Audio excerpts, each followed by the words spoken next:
ইসলামে কি সাংস্কৃতিক হেদায়েত নাই? আছে।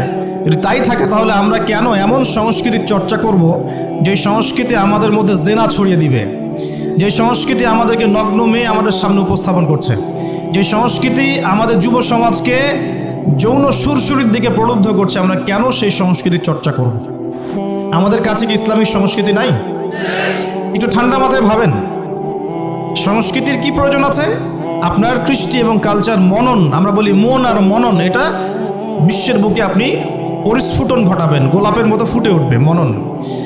আমাদের কি দাড়ির সুন্নত নাই? আমাদের টাকনুর উপরে কাপড় পরার সুন্নত নাই?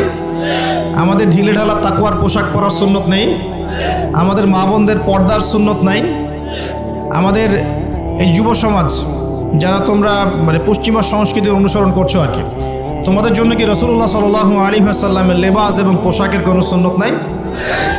মিউজিক পছন্দ করেন মনে করেন আপনি, আপনার জন্য কি ইসলামিক নশিদ নাই?